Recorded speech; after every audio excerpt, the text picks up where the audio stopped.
So we finished the league now with Boltfolk, and we went 4-1. So things went well, and the deck felt pretty good. I mean, it felt as good as like a Merfolk deck does. What did we play against? We played against Grixis Death Shadow, played against humans, Mardu Pyromancer, Is It Phoenix, and then we lost to Amulet Titan right there at the end. And I'm gonna have to go up and look back at the the video of that Amulet Titan game. I think there's a chance that maybe I misplayed and like we could have won that game too. That game 2 was so close. Just gonna have to double check on that. So oddly enough, we played quite a few lists where Bolt is not necessarily that great. Like we played Is It Phoenix, which I don't think you want bolts in for. Amulet Titan, bolts are not necessary. They like hit a Zeus and sometimes Sakura Tribe Scout, but I don't think our opponent was playing Sakura Tribe Scout. It's great in humans, like it's amazing against humans. Bolt is pretty good against Mardu Pyromancer. It at least hits young Pyromancer. It doesn't hit Bedlam Reveler, but it's still decent to pack. And then Grixis Death Shadow. I don't know. Grixis Death Shadow is one where if you're bolting them, you're doing some of their work for them. But maybe you can get like a Death Shadow that's like a 2/2 as they put it down or something like that. Or but a lot of their other threats, like their Delve threats, are too big for Bolt. So it's just all right. It's not that great. So like half the field or less than half were lists that you don't necessarily want Bolt for. So that's kind of odd, but no, it worked out. So what do I think, or what would I change? I think we're fine with the 2 Wizards Lightning. I never thought like, hey, I need more bolts. I wish I had more Wizards Lightning. We need to keep maxing out on these bolts. 2 Wizards Lightning is fine, and I'd even go so far as to say that we could just have 4 bolts and no Wizards Lightning. As for the sideboard, Tidebinder Mage didn't seem that great, and Kira didn't seem that great. Maybe I need to get off my high horse and just stop running Kira in my list, or running Tidebinder Mage in my list.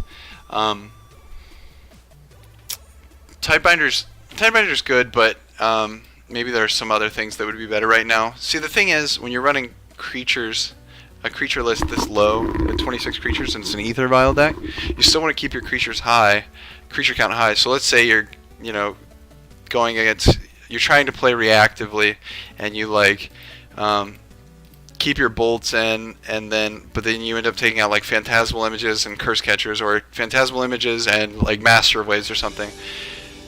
You're going down to 20 creatures if you're not putting any in, and like you're threat light, and that seems a little awkward. So I mean, Merfolk decks probably run on average something like 28 creatures, so it's not out of the realm of possibility to just run 26, or even go a little lower than that. But yeah, I think that once you're at a low count already in the main board, sideboard slots that are creatures, their value goes up. Things like Kira, things like Vendilion Clique and stuff like that.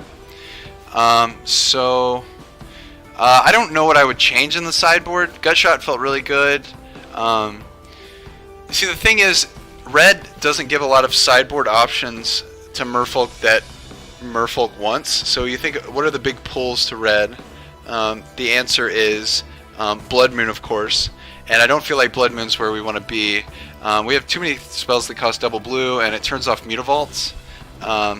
It's just not that great for us, and we can't rush it out with Simian Spirit Guide or a Ritual or something like that. So we've just got to drop it naturally on turn 3. I just don't like it that much in our deck. But the other big pulls are stuff like Pyroclasm effects, Pyroclasm, Anger of the Gods, Kozilek's Return, etc. Things that wipe creatures. And not only do we not really want or need that, it's good against us too. So we don't want to put in a card that's detrimental to us. So that's not something we want. The only other thing that I can think of off the top of my head is something like Alpine Moon for maybe the Tron matchup or something. But I feel like we're fairly set for the Tron matchup. We just want to bring on counter spells and Tectonic Edge and have our spreading seas and try to fight them that way. I don't think we need Alpine Moon just solely for the Tron matchup. And if we were going to run that, I think Damping Sphere is just fine too, to also hit the Storm matchup. So, any other thoughts? I can't think of any at the moment. Is Boltfolk where you want to be playing? What you want to be playing right now? Honestly, I keep saying it. As much as I enjoy playing it, probably not. I think the mono blue version or the blue green version are better right now because you can play a more linear game and just try to kill the opponent faster than they kill you. And because that's just the way it's shaping out with like Dredge and other very quick decks, humans and spirits and all this stuff, you're just racing. It seems like a lot of the time. So yeah, having the consistent mana base of mono blue or the power of blue green is probably where you want to be. But either way, this is totally fine to play right now, and I think that it's more powerful than people might think, and so I'll keep jamming games with it. Maybe not immediately as things go on, but man, I was really hoping for the 5-0 so I could get this list published, but that's all right. We did really good. Got 4-1, and very happy with it. So anyway, I'm sure I'll be playing more leagues eventually. So until then.